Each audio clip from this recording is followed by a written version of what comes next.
नमस्कार, आप देख रहे हैं जन टीवी और मैं आपके साथ गौरवी। चलिए बुलेटिन की शुरुआत से पहले नजर डालेंगे हेडलाइंस की ओर। मुंबई के छत्रपति शिवाजी महाराज अंतर्राष्ट्रीय एयरपोर्ट पर पहुंचे मुख्यमंत्री पुष्कर सिंह धामी। प्रवासी उत्तराखंडी वासियों ने किया सीएम धामी का स्वागत।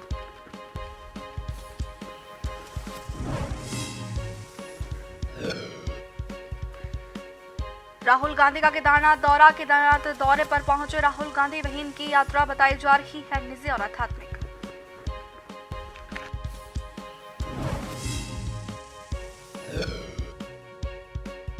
धीरेन्द्र शास्त्री के दरबार में पहुंचे सीएम धामी।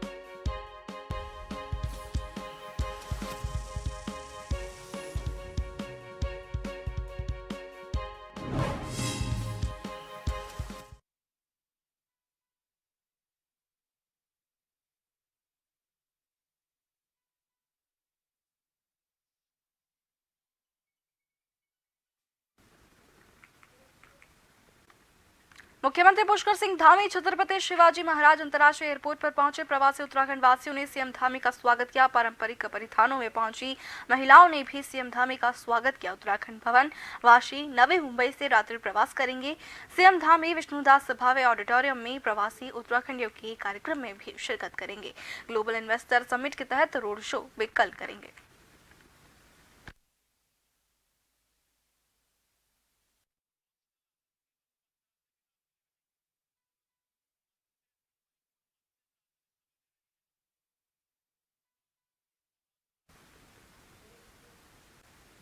पंडित धीरेन्द्र कृष्ण शास्त्री बाबा बागेश्वर धाम सरकार उत्तराखंड के चमोली जिले के बद्रीनाथ धाम पहुंचे। बता दें कि इससे पहले भी बद्रीनाथ धाम वे पहुंचे थे, जब वे एक दिन के लिए बद्रीनाथ धाम में ही रुके हुए थे। और आज एक बार फिर से केदारनाथ धाम के बाद बागेश्वर धाम सरकार बद्रीनाथ धाम भगवान बद्री विशाल के दर्शनों के लिए पहुंचे, जहाँ उन्होंने भगवान बद्री विशाल की पूजा अर्चना की। इस दौरान बद्रीनाथ केदारनाथ मंदिर समिति के उपाध्यक्ष ने उनका स्वागत किया।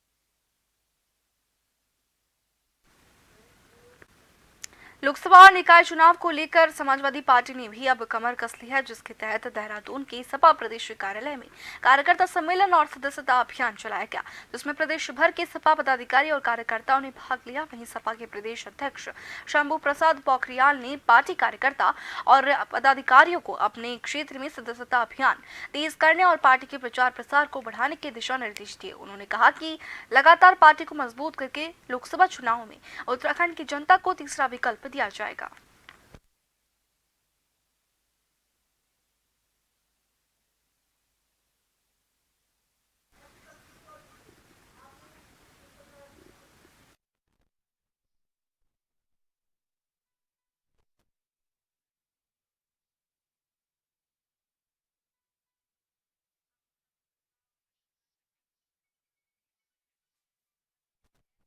के तहत देहरादून के सपा प्रदेश कार्यालय में कार्यकर्ता सम्मेलन और सदस्यता अभियान चलाया गया, जिसमें प्रदेश भर के सपा पदाधिकारी और कार्यकर्ताओं ने भाग लिया। बता दें कि सपा के प्रदेश अध्यक्ष शंभू प्रसाद पोखरियाल ने पार्टी कार्यकर्ताओं और पदाधिकारियों को क्षेत्र में सदस्यता अभियान तेज करने और पार्टी के प्रचार प्रसार को बढ़ाने के निर्देश दिए।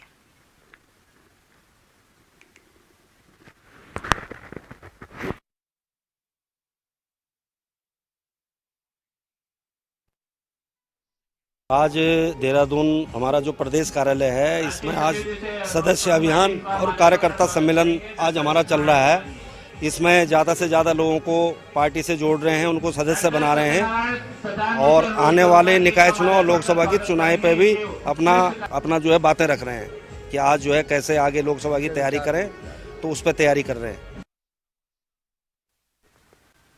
रुड़की के पिरान कलियर थाना क्षेत्र का एक सनसनीखेज मामला सामने आया है, जहां एक युवक ने पहले तो महिला की हत्या की, उसके बाद खुद ही रुड़की कोतवाली पहुंचकर अपने जुर्म का इकबाल किया और बताया कि उसने महिला की हत्या करके उसका शव जो है थाना पिरान कलियर के गांव मेहवड़ा खुर्द के जंगल में फेंक दिया है। पूरी घटना सुनकर पुलिस भी सख्ते में आ गई और थाना पिरान कलियर को मामले की जानकारी दी, जिसके बाद पुलिस आरोपी को गाँव के जंगल में लेकर गई और वहां से शव बरामद किया, जिसके बाद शव को पोस्टमार्टम करने के लिए भेज दिया गया। वहीं घटना की सूचना पाकर पुलिस महकमे के आला अधिकारी भी मौके पर पहुंचे और मामले की जानकारी में जुट गए।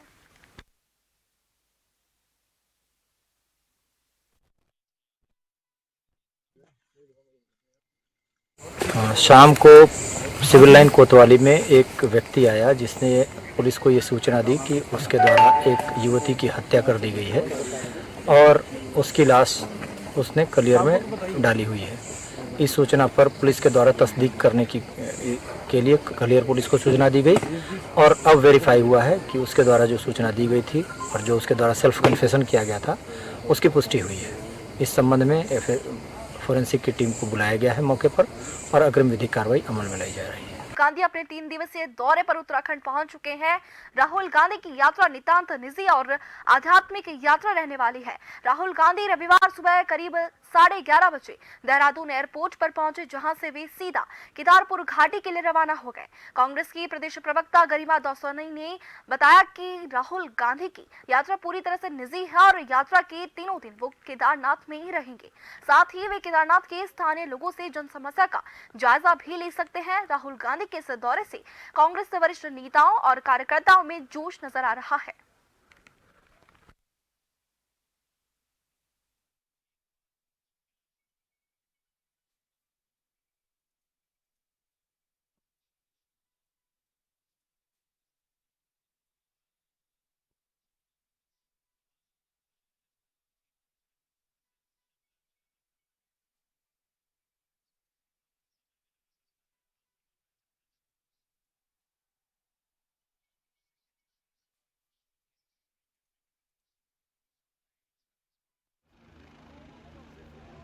देखिए, सूत्रों से ही ये बात हमें भी पता चली है कि माननीय राहुल गांधी जी केदारनाथ बाबा के दर्शन के लिए आ रहे हैं। 3 दिवसीय उनका ये दौरा रहेगा और ये विशुद्ध रूप से उनका धार्मिक आस्था पर टिका हुआ दौरा है। कोई कार्यकर्ता संवाद या मीडिया संवाद इस दौरान वो नहीं करेंगे।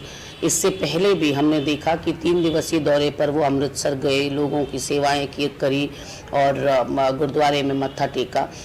इसी तरह से लगातार वो जा रहे हैं, क्योंकि इन लोगों का दिनचर्या इतनी व्यस्त होती है कि ऊर्जा प्राप्ति के लिए वो निश्चित रूप से भगवान की शरण में आते हैं। कांग्रेस के पूर्व राष्ट्रीय अध्यक्ष राहुल गांधी के दौरे को लेकर भाजपा प्रदेश मीडिया प्रभारी मनवीर सिंह चौहान ने तंज कसा है। उन्होंने कहा कि केदारनाथ के दर्शन करके कांग्रेस पार्टी में सद्बुद्धि के साथ ही उनकी पार्टी भ्रष्टाचार मुक्त भी हो जाएगी। वहीं उनके देश में पूर्व में तीर्थ स्थलों के दौरे को उन्होंने कभी कभी जगने वाला सनातन प्रेम बताया है। उन्होंने कहा कि राहुल गांधी का ये सनातन का ये ढोंग ज्यादा दिन नहीं चलेगा। देश की जनता अब उनका सच जान चुकी है। आपको बता दें कि कांग्रेस के वरिष्ठ नेता राहुल गांधी अपने 3 दिवसीय दौरे पर आज उत्तराखंड के केदारनाथ पहुंच चुके हैं, जहां पर वे 3 दिनों तक केदारनाथ घाटी में ही प्रवास करेंगे।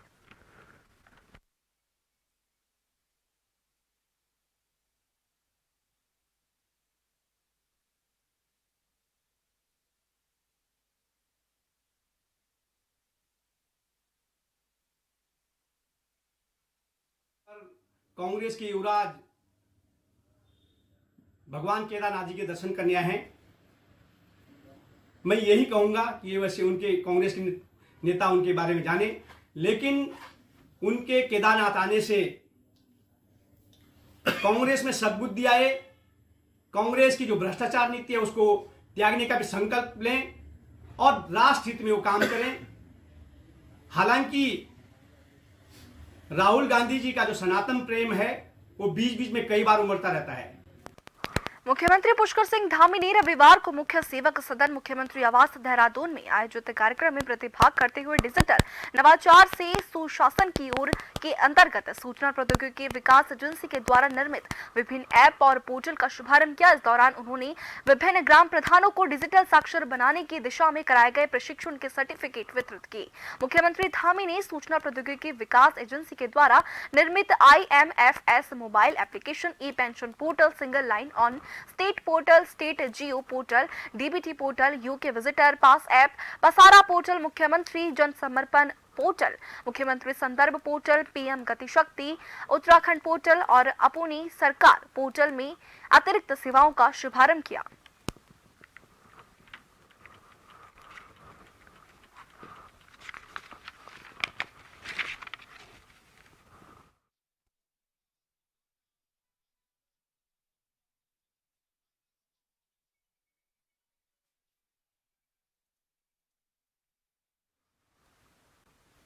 मुख्यमंत्री पुष्कर सिंह धामी शनिवार को परेड ग्राउंड में आयोजित कार्यक्रम बागेश्वर धाम के पीठाधीश्वर धीरेन्द्र सिंह शास्त्री के कार्यक्रम में शामिल हुए। उन्होंने पंडित धीरेन्द्र शास्त्री से आशीर्वाद प्राप्त करके उन्हें सनातन संस्कृति का संरक्षक बताया। साथ ही कहा कि वे हमारी सनातन संस्कृति के संरक्षक के रूप में भारत की सही पहचान को भावी पीढ़ी तक पहुंचाने का दायित्व निर्वहन कर रहे हैं। मुख्यमंत्री ने कहा कि इतनी कम आयु में बजरंगबली ने महाराज जी पर कृपा की, ये किसी देवीय चमत्कार से कम नहीं है। उन्होंने कहा कि हनुमान जी चिरंजीवी है और जहां भी उनका दिव्य दरबार लगता है वहां हनुमान जी का वास स्वतः ही हो जाता है।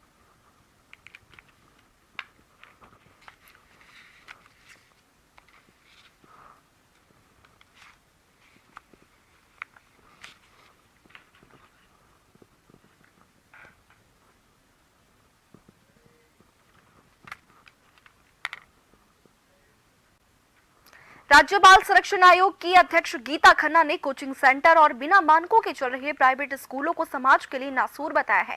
स्कूली बच्चों की सुरक्षा के विषय पर हरिद्वार में आयोजित हुए वर्कशॉप में शामिल होने के लिए पहुंची गीता खन्ना ने कहा कि बच्चों और उनके अभिभावकों को सुहावने सपने दिखाकर कोचिंग सेंटरों का रैकेट बड़े पैमाने पर चल रहा है। साथ ही कई प्राइवेट स्कूल और NGO भी मानकों को दरकिनार करके धड़ल्ले से चल रहे हैं। इन सब की जांच की जानी चाहिए। उन्होंने कहा कि इस मांग को लेकर सरकार को पत्र भी लिखा गया है।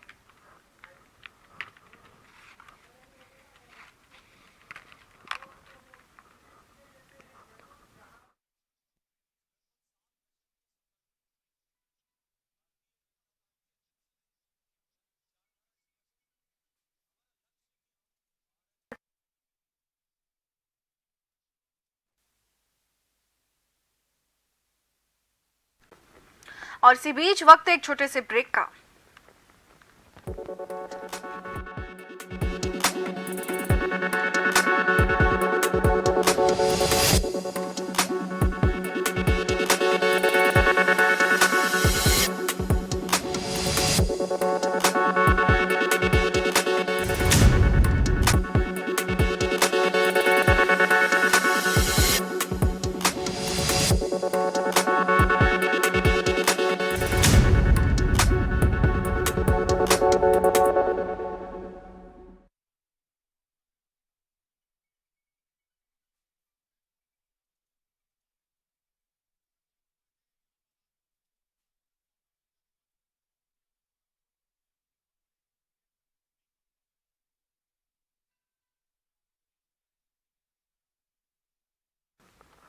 बीस सूत्रीय कार्यक्रम और कार्यान्वयन समिति के उपाध्यक्ष ज्योति प्रसाद गैरोला ने जिले में 20 सूत्रीय कार्यक्रमों की प्रगति और SDG की उपलब्धियों पर संतोष व्यक्त करते हुए जिले के रैंक को और अधिक सुधारने के लिए अतिरिक्त प्रयास करने के साथ ही रोजगार संवर्धन, स्वास्थ्य, शिक्षा और गरीबी उन्मूलन की योजनाओं पर विशेष फोकस करने की अपील की है। उन्होंने विकास कार्यों और जन कल्याणकारी योजनाओं के कार्यान्वयन के मामले में ब्लॉक स्तर पर रैंकिंग की व्यवस्था किए जाने की आवश्यकता बताते हुए कहा कि इससे उन क्षेत्रों को चिन्हित करने में मदद मिलेगी जहां अधिक प्रयास किए जाने की आवश्यकता है।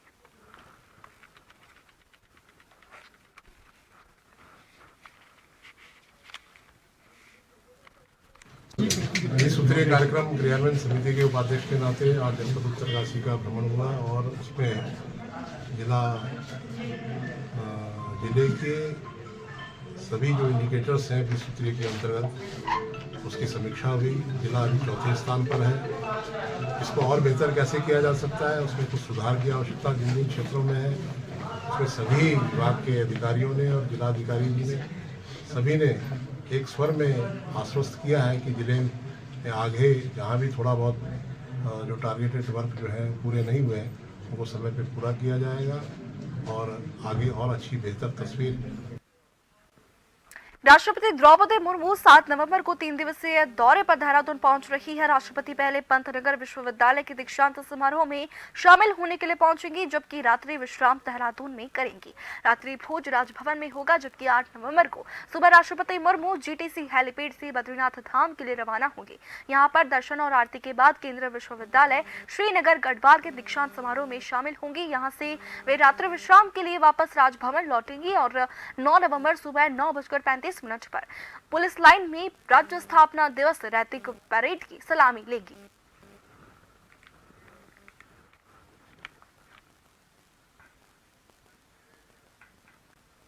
देश की राष्ट्रपति द्रौपदी मुर्मू अपने 3 दिवसीय दौरे पर 7 नवंबर को उत्तराखंड पधार रही हैं, जिसको लेकर पुलिस प्रशासन ने तमाम तैयारियां पूरी कर ली हैं। दौरे के दौरान 9 नवंबर को राष्ट्रपति उत्तराखंड की राज्य स्थापना दिवस के कार्यक्रम में शिरकत करेंगी। देहरादून के एसएसपी अजय सिंह ने बताया कि राष्ट्रपति के विभिन्न कार्यक्रम से लेकर उनकी सुरक्षा व्यवस्थाओं को लेकर तमाम तैयारियां की जा रही है।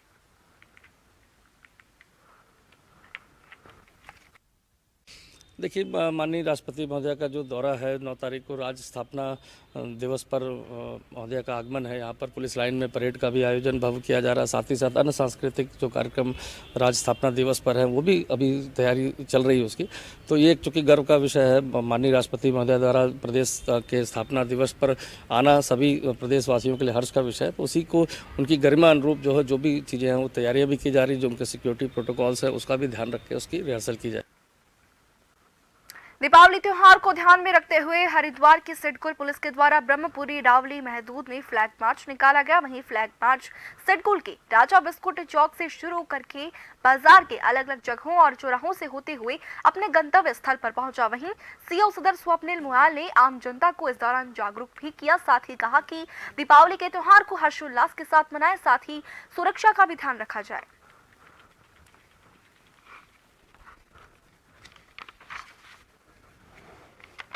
त्योहार का समय आ गया है, काफ़ी फाइनेंशियल ट्रांजैक्शन होते हैं, कैश ट्रांजैक्शन होते हैं। इस समय बहुत सारी चोरियां होती हैं और क्रिमिनल एक्टिविटीज़ एक्टिवेट हो जाती हैं। तो जो क्रिमिनल इस समय एक्टिवेट हो गए हैं उन लोगों के लिए एक मैसेज था कि पुलिस सुपर एक्टिवेट हो गई है। और दूसरा मैसेज जो है इसका पॉजिटिव कनेक्टेशन लिया जाएगा वो था कि आम जनमानस के लिए है कि उत्तराखंड पुलिस जो मित्र पुलिस है वो आपकी सुरक्षा के लिए तत्पर है।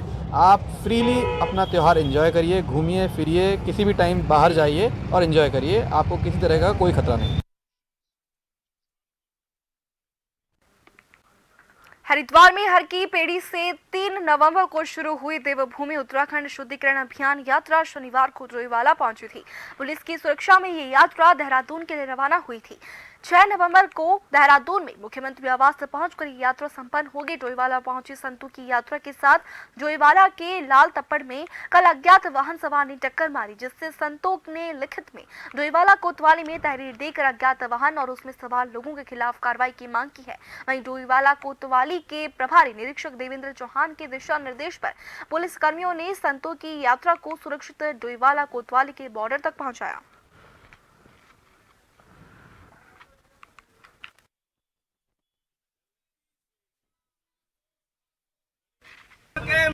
मुझको पिछले 1 साल से जब से मैंने संन्यास लिया है, लगातार महाराष्ट्र से, गुजरात से, पश्चिम बंगाल से और देश के बाहर से ही मुझे लगातार जान से मारने की धमकियां आती हैं, जिसके मैंने साक्ष्य कोटद्वार उत्तराखंड वहां के पुलिस को 2 बार उपलब्ध कराए। मौखिक रूप से कई बार मैं जानकारी दे चुका हूं, उसके सारे तथ्य मेरे पास रखे हुए हैं। कई बार मुझे धमकी आ चुकी है, हमारे महाराज जी रामस्वरूपानंद जी इनको धमकियां आ चुकी हैं और उनमें स्पष्ट कहा जाता है कि हमें आपकी लोकेशन ट्रेस कर ली है, आप जहां भी दिखेंगे हम आपका गला काट देंगे। रायवाला और डोईवाला के बीच में एक गाड़ी आती है सफेद, वो अचानक बड़ी तेजी के साथ लाए और हमारे स्वामी जी यति परमात्मानंद जी और हम सब लोग जो साथ में थे, एकदम उन्होंने चढ़ाने की कोशिश की, लेकिन बीच बचाव में हम लोग तो साइड हो गए, लेकिन स्वामी जी के ऊपर जो है गाड़ी जो है चढ़ गई और लग गया, बम्पर लग गया और गिर पड़े। इसकी जांच होनी चाहिए, गाड़ी बरामद होनी चाहिए, कौन गाड़ी थी और क्या उनकी मंशा थी, क्योंकि ये आगे नहीं, अभी हमारी यात्रा शाम तक पहुंचेंगे, हरिद्वार बीच में भी है और यात्रा निकलती रहती है और बड़ा मुद्दा है ये।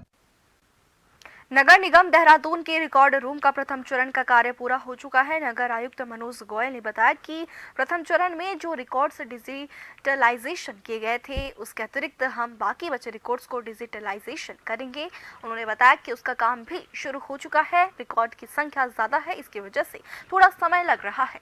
नगर आयुक्त ने बताया कि हमारी कोशिश है कि जल्द से जल्द डिजिटलाइजेशन के कार्य को पूरा कर दें।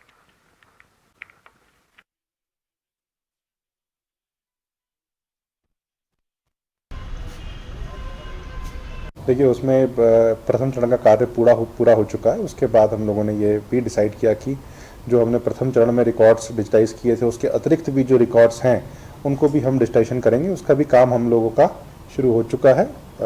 थोड़ा सा रिकॉर्ड्स की क्वांटिटी ज़्यादा है जिस कारण समय लग रहा है, परंतु कोशिश ये है कि जल्दी से जल्दी कार्य पूरा। खबर चंपावत से है, जहां डीएम नवनीत पांडे ने जगबूड़ा से नेपाल को एनएचएआई के द्वारा बनाए जा रहे 4 लेन हाईवे का एनएचएआई के अधिकारियों और अन्य विभागों के अधिकारियों के साथ निरीक्षण किया। जिलाधिकारी ने यहां एनएचएआई के अधिकारियों को समय सीमा का ध्यान रखते हुए गुणवत्तापूर्वक कार्य करने के निर्देश दिए। इस दौरान जिलाधिकारी ने निर्माणाधीन 4 लेन हाईवे के कार्यों का जायजा भी लिया और परियोजना प्रबंधक से निर्माण के संबंध में जानकारी ली। लगभग आप समझिए कि एनएच के बगल में जी ये आपको कितना एरिया है? एनएच इसके बीच में से आ रहा है। अच्छा, इसके बीच में से आ रहा है। ओके, ठीक है।